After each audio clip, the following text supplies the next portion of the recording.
Hi everyone, welcome back to my channel. ಎಲ್ಲರಿಗೂ ನಮಸ್ಕಾರ.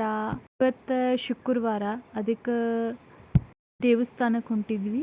ಯಾಕಂದ್ರೆ ಆಷಾಢ ಮಾಸದಾಗ ಏನೋ ಹೆಣ್ಣು ದೇವರಿಗೆ ಹೋಗ್ಬರ್ಬೇಕಂತ. ಅದಕ್ಕೆ ಇವತ್ತು ಸ್ವಲ್ಪ ಉಡಿ ತುಂಬಿ ದೀಪ ಕೊಟ್ಟು ಬರಬೇಕು. ಮತ್ತು ಭಾಳ ದೇವಸ್ಥಾನದವು ಅಡ್ಡಾಡವು ನೋಡಬೇಕು. ಅಂದರೆ ಮಳೆ ಬೇರೆ ಹತ್ತೇ ಬಿಟ್ಟಿತ್ತು. ಈಗ ನಾವೀಗ ಅಕ್ಷಯ ಪಾರ್ಕಿಗೆ ಬಂದೀವಿ. ಅಲ್ಲಿ ಬನ್ನಿ ಗಿಡಕ್ಕೆ ಉಡಿ ತುಂಬಾತಿದ್ದೆ. ನಾವು ಪ್ರತಿ ವರ್ಷವೂ ಆಷಾಢ ಮಾಸದಾಗ ಈ ಥರ ಎಲ್ಲ ದೇವಸ್ಥಾನಕ್ಕೆ ಹೋಗಿ ಉಡಿ ತುಂಬಿ ದೀಪ ಕೊಟ್ಟು ಬರ್ತೀವಿ. ಭಾಳ ಜನ ಆಷಾಢ ಮಾಸದಾಗ ಉಡಿ ತುಂಬಿ ದೀಪ ಕೊಡ್ತಿರ್ತಾರೆ. ಸಾಮಾನ್ಯವಾಗಿ ಆಷಾಢ ಮಾಸ ಅಂದ್ರೆ ಅದು ಒಂದು ಅಶುಭ ಮಾಸ ಅಂತ ತಿಳ್ಕೊಂಡಿರ್ತಾರೆ. ಆದರೆ ಅದು ಖಂಡಿತವಾಗಿ ಆಷಾಢ ಮಾಸ ಅಶುಭ ಮಾಸ ಅಲ್ಲವೇ ಅಲ್ಲ. ಆಷಾಢ ಮಾಸ ಅದು ಅತ್ಯಂತ ಶ್ರೇಷ್ಠ ಮಾಸ. ಅದರಲ್ಲೂ ದೇವ್ರ ಪೂಜೆ, ದೇವಿಗಳ ಪೂಜೆಗೆ ಅತ್ಯಂತ ಸೂಕ್ತ ಮಾಸ ಅಂತ ಪಾಗಲಾರ್ದು.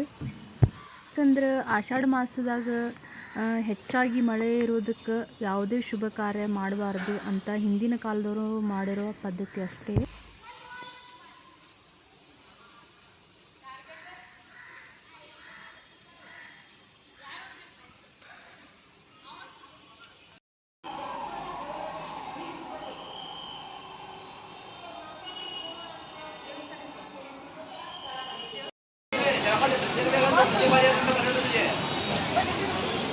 ಕೈ ಮುಗಿದು ಹೋಗು.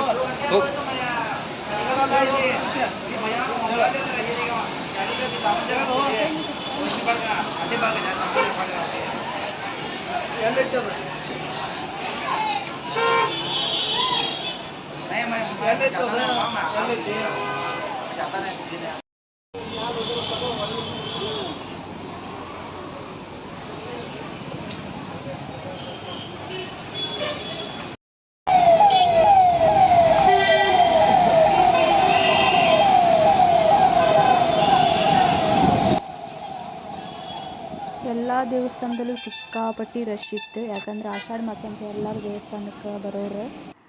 ಮತ್ತು ಕೆಲವೊಂದು ಕಡೆ ಜಾತ್ರೆ ನಡೆದಿತ್ತು. ಅದಕ್ಕೆ ದೇವಸ್ಥಾನದ ಮುಂದೆ ಅಲ್ಲೇ ದೀಪ ಹಚ್ಚಿ ಉಡಿ ತುಂಬಿ ಬಂದೀವಿ. ಇದು ಗಾಳಿ ದುರ್ಗಮ್ಮನ ದೇವಸ್ಥಾನ.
ಈಗ ಎಲ್ಲ ದೇವಸ್ಥಾನ ಮುಗಿಸ್ಕೊಂಬಂದೀವಿ.